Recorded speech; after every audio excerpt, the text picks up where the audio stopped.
प्यारे बच्चों अभी करना क्या है इसमें, सबसे पहले लेट्स सपोज इसमें कौन कौन से टॉपिक्स आ जाते हैं हम इसको समझ लेते हैं। इसमें हमारे पास एजुकेशन का टॉपिक आ जाएगा, इसमें हमारे पास हेल्थ का आ जाएगा, इसमें क्लाइमेट आ जाएगा, ठीक है, आपके पास आ जाएगा जो भी इस तरह के मिनरल्स आ जाएंगे, ठीक है। आपने ये वाले जब आपने इस तरह के टॉपिक्स पढ़ने हैं तो इनको आपने ये वाले जो इश्यूज हैं या जो भी आप इनको टॉपिक्स जिस तरह भी कैटेगराइज करते हो इसमें वो आ जाएंगे, ठीक है। अब इसमें आपने पढ़ना है ये वाला मॉडल। अब ऑफ कोर्स मेरा ज़ाती बनाया हुआ मॉडल है तो कोई जज नहीं करेगा। ओके, सबसे पहले आप पढ़ते हो व्हाट इज इट, ठीक है। अब व्हाट इज इट में आपने क्या चीज़ें पढ़नी होती हैं। इसमें सबसे पहले आप इसमें पढ़ोगे कि आपका कॉन्स्टिट्यूशन उसके बारे में क्या कहता है, ठीक है। जब आप कॉन्स्टिट्यूशन पढ़ लोगे फिर आप देखोगे कि भाई हमारी कोई इस तरह की पॉलिसीज़ बनी हुई है जो कि मैं अपने नोट्स के अंदर डाल सकता हूँ। अभी हम आंसर राइटिंग नहीं सीख रहे, हम नोट्स मेकिंग सीख रहे हैं, ठीक है। एजुकेशन में आप सबसे पहले पढ़ोगे कि भाई हमारा कॉन्स्टिट्यूशन उसके बारे में क्या कहता है, 25 से एक आर्टिकल मौजूद है। क्लाइमेट है, कॉन्स्टिट्यूशन क्या कहता है, 9A हमारे पास आर्टिकल मौजूद है। पहले एज ए CS एस्पिरेंट आपको पता होना चाहिए कि कॉन्स्टिट्यूशन आपका क्या कहता है। दूसरी चीज़ आपकी कंट्रीज़ की उससे रिलेटेड पॉलिसीज़ क्या हैं। आपने ना 2 से 3 पॉलिसीज़ पढ़ लेनी है। जब आप पेपर में जाके आंसर लिखोगे तो उस पॉलिसी को कहीं ना कहीं आप लोग क्या कर सकते हो, मेंशन कर सकते हो। इससे क्या होगा कि as compare to the other aspirant आपकी क्या होगी, एक ज़्यादा इन्फॉर्म्ड आंसर होगा, एक ज़्यादा पॉलिश्ड आंसर जो होगा वो होगा, ठीक है। उसके बाद आपने उसमें सेंट्रल प्रोविंस का रिलेशनशिप पढ़ना है।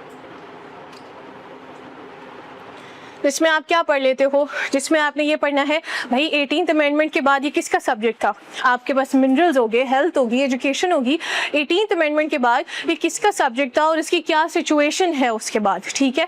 इस पे आपने सेंट्रल प्रोविंस का रिलेशन इस पे कितना पढ़ना है, 1 पेजर जो है आप इसके ऊपर वो पढ़ लोगे। इतनी बात समझ आती है, ओके।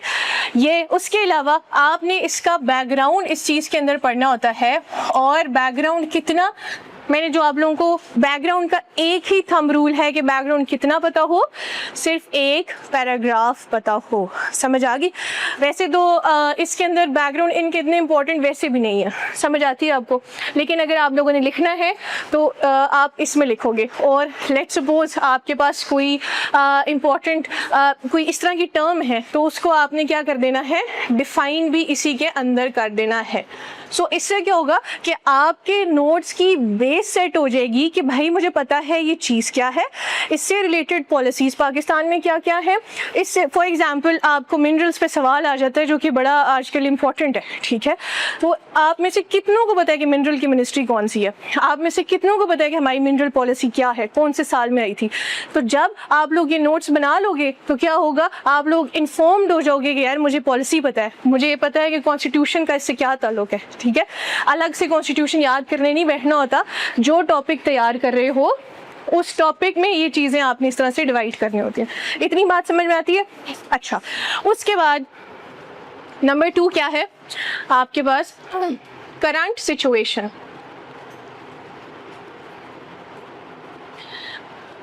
अब आपने करंट सिचुएशन में 2 चीज़ें पढ़नी है। नंबर 1 उसका स्ट्रक्चर पढ़ना होता है और नंबर 2 उसमें स्टेक होल्डर्स पढ़ने होते हैं।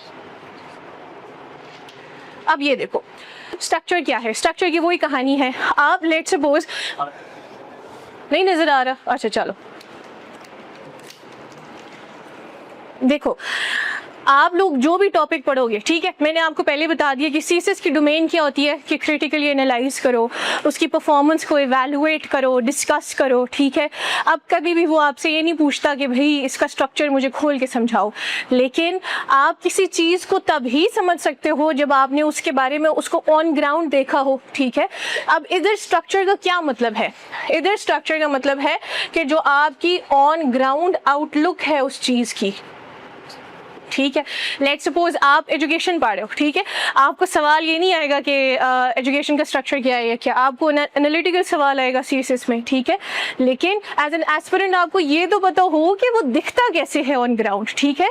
अब इसमें क्या है, जब आप एजुकेशन पढ़ोगे ऑन ग्राउंड आउटलुक उसकी किस तरह से जी, एक हमारे पास क्या है, मदरसा सिस्टम है, एक प्राइवेट सिस्टम है, एक पब्लिक सिस्टम है, 3 पैरेलल सिस्टम है, और इसको आप एक बेशक पाई चार्ट में बना दो।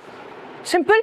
कितनी 1 पेजर मैपिंग, स्ट्रक्चर कितनी करनी है, 1 पेजर मैपिंग करनी है। जहाँ पे मैं मैपिंग बोल रही हूँ वहाँ पे मैपिंग ही करनी है, बहुत उसको खोल के बयान करना नहीं शुरू कर देना।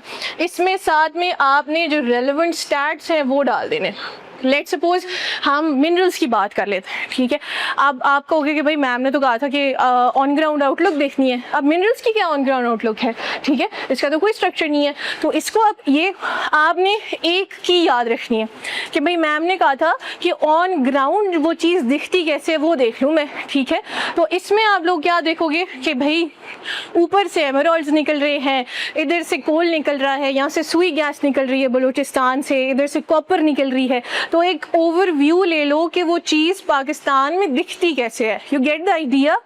आपने उस पहले कितनी 1 पेजर मैपिंग से उसको समझ लेना है कि भाई वो चीज़ जो है वो दिखती कैसे है पाकिस्तान में, ठीक है। साथ में उससे रिलेटेड स्टैट्स, अगर पाकिस्तान है तो पब्लिक स्कूल में कितने हैं टीचर्स हैं, और पब्लिक स्कूल की कितनी परसेंटेज है, प्राइवेट स्कूल की कितनी है, और आपके पास जो है ना मदरसा में कितने लोग हैं, आउट ऑफ स्कूल चिल्ड्रन कितने हैं, थोड़े से जो है ना स्टैट्स ऑन ग्राउंड वो भी इकट्ठे कर लेने हैं। बच्चे क्वेश्चन बाद में, ठीक है।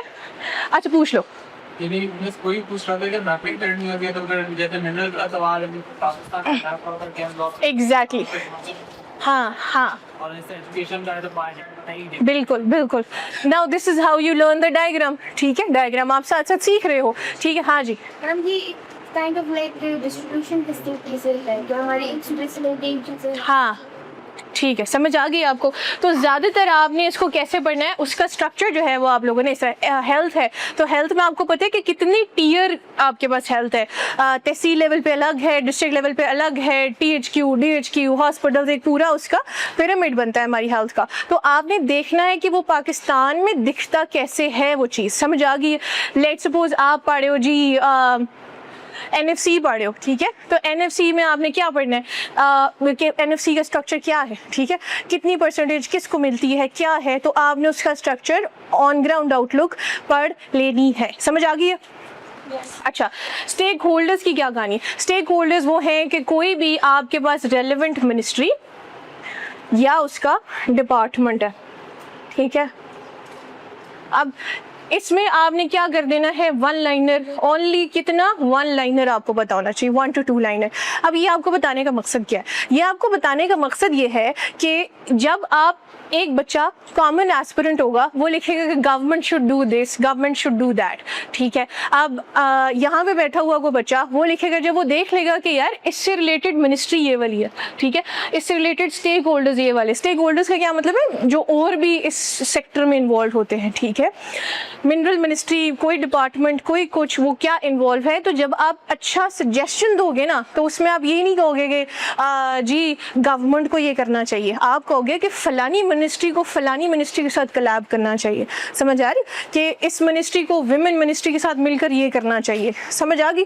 सो मिनिस्ट्री क्या होती है, बेसिकली गवर्नमेंट ही होती है ना। सो आप ज़्यादा इन्फॉर्म्ड पॉइंट जो है वो बना सकते हो। इतनी बात समझ आती है आप लोगों को। ओके, आगे चलते हैं।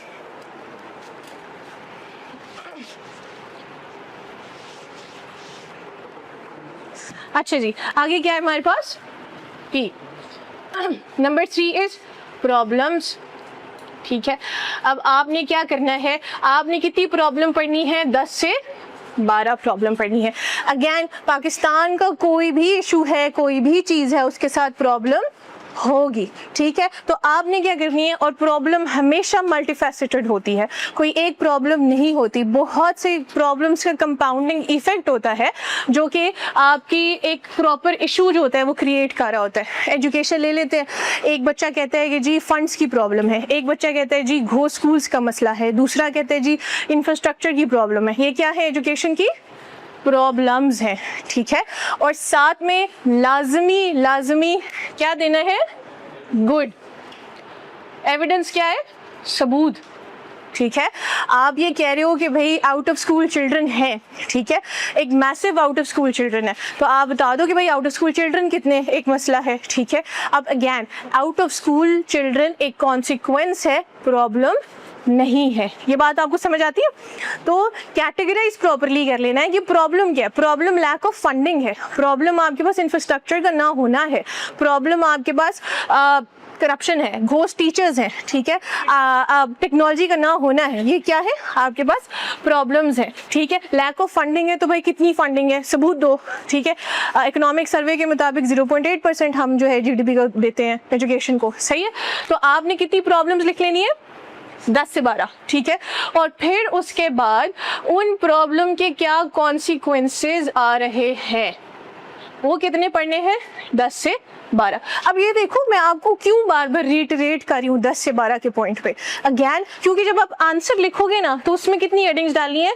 10 से 12। तो अपने माइंड को इस तरह से आप लोगों ने वो वायर करना है कि यार मैंने जिस भी चीज़ को सोचना है मैंने 10 से 12 पॉइंटर्स में सोचना है, ताकि अल्टीमेटली आप आंसर के अंदर भी 10 से 12 पॉइंट्स प्रोड्यूस कर सको, ठीक है। अब आपकी मर्जी है, आप इन्हीं प्रॉब्लम्स की एक एक कॉन्सिक्वेंस निकाल लो कि ठीक है कि भाई इनरोलमेंट कम है जिसकी वजह से आउट ऑफ स्कूल चिल्ड्रन ज़्यादा है, भाई ये है जिसकी वजह से ये है। कॉन्सिक्वेंस बेशक साथ में लिख लो, आपकी मर्जी है कि आप कॉन्सिक्वेंसेस अलग भी लिख लो, ठीक है। एक कॉन्सिक्वेंस है जी आउट ऑफ स्कूल चिल्ड्रन है, अब आउट ऑफ स्कूल चिल्ड्रन क्या है? कॉन्सिक्वेंस है, प्रॉब्लम नहीं है। ये बात समझ में आती है? अब आपने कितने लिखे? कॉन्सिक्वेंस, ठीक है। और इसमें ना बहुत इंपॉर्टेंट होता है कि आप अच्छी रिपोर्ट्स डालो, ठीक है। अब ये वो इश्यूज़ हैं जहाँ पे आपने अच्छी रिपोर्ट्स डालनी है, अच्छी रिपोर्ट्स और अच्छी केस स्टडी। रिपोर्ट्स में भी ज़्यादातर एजुकेशन में तो केस स्टडी होती है कि जैसे एसर अक्सर केस स्टडी कंडक्ट करता है कि जी 2 क्लास के बच्चे एक पैसेज भी नहीं पढ़ सकते इंग्लिश में या इस तरह का, आप लोगों ने पढ़ी होंगी ये रिपोर्ट्स, ठीक है। सो आपने कितने कॉन्सिक्वेंसेस पढ़ने हैं जी? 10 से 12। उसके बाद आपके पास क्या आ जाता है? कॉन्सिक्वेंसेस के बाद सॉल्यूशंस। गुड,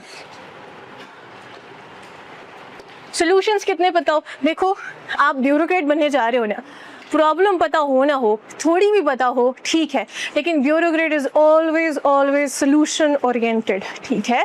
आपने सोल्यूशन किस तरह देना है? टेलर्ड देना है, जनरल सोल्यूशन आपने नहीं देना। बार बार इस चीज़ को रिटरेट कर रही हूँ, सोल्यूशन क्या होना चाहिए आपका? टेलर्ड होना चाहिए, ठीक है। अब लेट्स सपोज हमारे पास मसला क्या है? इंफ्रास्ट्रक्चर का मसला, ठीक है। आप ये नहीं कहोगे कि भाई एक बच्चा लिखता है कि भाई हमें इंफ्रास्ट्रक्चर पे काम करना चाहिए, ठीक है, लेकिन अगेन द इशू स्टेज कैसे, ठीक है। आप किसी ब्यूरोक्रेटिक मीटिंग में बैठे हैं, आपसे कोई सवाल पूछ रहे हैं, ठीक है, एक ब्यूरोक्रेट कभी ये कहेगा कि सर इंफ्रास्ट्रक्चर पे काम करना चाहिए? नहीं, ब्यूरोक्रेट टेलर्ड सोल्यूशन देता है, कहता है कि sir public private partnership is a good option, हम उसको यूज करके इंफ्रास्ट्रक्चर पे काम कर सकते हैं। जैसे कि अब क्या आ रहा है? एविडेंस। जैसे कि शहजाद रॉय की एक ऑर्गेनाइजेशन है, NGO है, और वो क्या करता है? गर्ल्स के स्कूल लेता है, गवर्नमेंट स्कूल, और उनको उनके इंफ्रास्ट्रक्चर पे काम करता है और बच्चियों की उस पर जो है ना वो काम करता है, ठीक है। सो अब ये देखो मैंने किस तरह से सोल्यूशन दिया। मैंने ये तो नहीं कहा कि भाई इंफ्रास्ट्रक्चर पे काम करना चाहिए, लेकिन कैसे? समझ आई आपको? अब दूसरा एक बच्चा लिखेगा गवर्नमेंट को फंड्स इंक्रीज करने चाहिए, ठीक है, लेकिन आप लिखोगे मुदस्सिर, राइट? हाँ, मुदस्सिर लिखेगा कि भाई फलानी मिनिस्ट्री को इस तरह से फंड्स अरेंज करने चाहिए, ठीक है। ये तो पॉलिटिकल बात होगी कि फंड्स इंक्रीज करने चाहिए, इंफ्रास्ट्रक्चर पे काम करना चाहिए। आउट ऑफ स्कूल चिल्ड्रन की प्रॉब्लम है तो इसका क्या? ये तो पॉलिटिकल बात है कि भाई उनको वापस लाओ। ब्यूरोक्रेट क्या कहेगा? सोल्यूशन देगा कि सर फलानी कंट्री में बैक टू स्कूल ड्राइव्स हुई थी, ये प्रॉपर जार्गन है, टर्म है, ठीक है। बैक टू स्कूल ड्राइव्स हुई थी, उससे क्या हुआ था कि जो बाहर के जो बच्चे थे ना, जो सड़कों पे थे, उनको वापस स्कूल में डाला गया था। तो पाकिस्तान में भी यही होना चाहिए। अब आपको समझ में आ रही है कि this is how a bureaucrat thinks, ठीक है। टेलर्ड अप्रोच होनी चाहिए। अभी से अपने दिमाग को इस तरह से वायर करो कि आपकी अप्रोचेस सोल्यूशन ओरिएंटेड वाकई लगें, जनरल बातें नहीं करनी। समझ आ गई? ओके, सॉल्यूशंस कितने बताऊं? ऑलमोस्ट 15 तो आपको बताऊं, ठीक है। ये आपको ऐसे में भी बहुत हेल्प करेगा, ठीक है, कैसे आप रिफॉर्म कर सकते हो। मिनरल्स की प्रॉब्लम है तो आप मिनरल को कैसे सॉल्व कर सकते हो, ठीक है। आप ये कहोगे कि रीजनल अप्रोच होनी चाहिए, रीजनल पार्टनर्स को इन्वॉल्व, लेकिन कैसे? सीपेक को इन्वॉल्व करो, SIFC को इन्वॉल्व करो, ठीक है। अपने पॉइंट्स को टेलर्ड बनाओ, ठीक है, एक ब्यूरोक्रेट की तरह सोचो। उसके बाद आपके पास क्या आ जाता है? थ्योरी। अच्छा, यहाँ थ्योरी से क्या मतलब है? अब भाई पाकिस्तान अफेयर और करंट अफेयर में कौन सी थ्योरी आ गई, ये क्या बात हुई, ठीक है। थ्योरी का क्या मतलब है? थ्योरी का मतलब है कि जब भी आप कोई टॉपिक पढ़े हो ना, तो आपने क्या करना है, उससे रिलेटेड इंपॉर्टेंट जार्गन्स ज़्यादातर थियोरेटिकल कॉन्सेप्ट से निकलते हैं, ठीक है। उससे रिलेटेड क्या इंपॉर्टेंट जार्गन्स निकालने हैं आपने, स्कॉलर्स निकालने हैं जो कि उस टॉपिक के ऊपर लिखते हैं, ठीक है। फिर उसके अलावा आपने बुक्स निकालनी है, ठीक है। नाउ आइडियल तो ये है कि आप बुक्स पढ़ो, ठीक है, लेकिन अब आपने सिर्फ एक टॉपिक पढ़ना है तो ठीक है, आप इतनी बुक्स नहीं पढ़ सकते, ठीक है।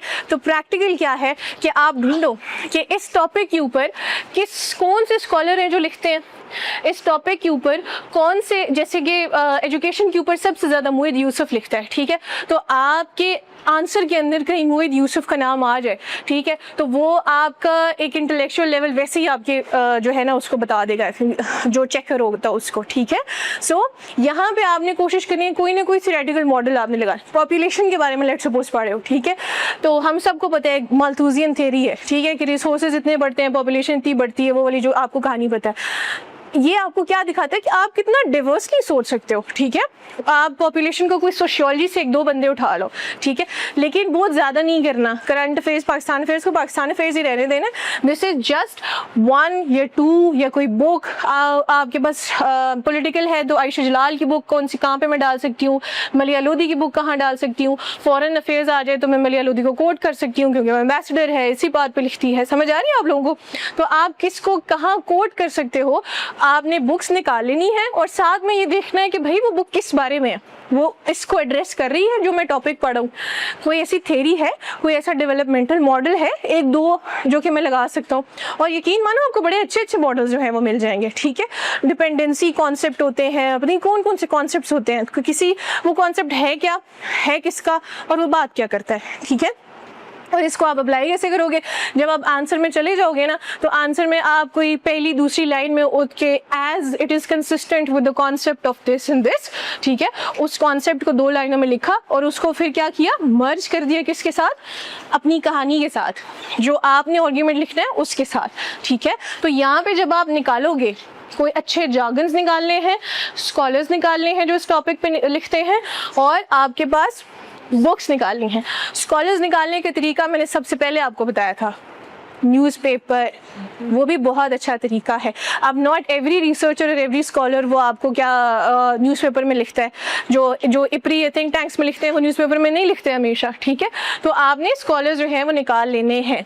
इतनी बात समझ आती है? ओके। इसके अलावा आपके पास आज जो इंटरनेशनल मैगजीन से उनके लिए हम बिल्कुल देखो, जब आप इंटरनेशनल टॉपिक्स पढ़ोगे ना, ठीक है, तो उसमें तो कौन नहीं आएगा, मेर शाइमर का ही लिखोगे ना, मेरी बुज़ान का ही लिखोगे ना, आप अनिल सलमान तो नहीं लिख सकते, ठीक है, पाकिस्तानी इकोनॉमिस्ट है, ठीक है। अब यहाँ पे देखो आखिरी क्या है, डायग्राम। एक बड़ा प्रेवलेंट क्वेश्चन है हर किसी का कि भाई डायग्राम कैसे बनानी है। अगर कोई आपको टेम्पलेट दे भी दे, आपको ये समझ नहीं आती लगानी कैसी है, ठीक है। सो आप क्या करोगे, लेट्स सपोज आपने क्या करना है, आप सर्च करोगे, ठीक है। आप पढ़े हो एजुकेशन ऑफ पाकिस्तान, ठीक है, एजुकेशन पे पढ़ोगे, लेकिन एजुकेशन का मैंने बता दिया है कि प्रॉब्लम भी पढ़ना है, कॉन्सिक्वेंसेस सोल्यूशन भी पढ़ने हैं आप लोगों ने, ठीक है। लेकिन जब आप ये पढ़ोगे, आप लेट्स सपोज अब इतना तो समझ में आ गया ना कि एजुकेशन सिर्फ एजुकेशन नहीं है, एजुकेशनल क्राइसिस है, ठीक है। एजुकेशनल क्राइसिस लिखोगे, उसके बाद आगे लिखोगे सिमेटिक्स, ठीक है।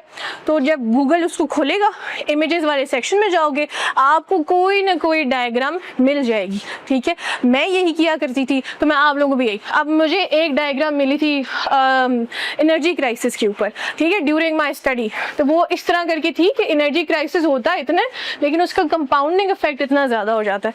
तो यहाँ से मैंने सीखी और अपने हर सब्जेक्ट में अप्लाई कर दी, जहाँ भी मैंने कंपाउंडिंग इफेक्ट जो था वो डालना था। You get the idea.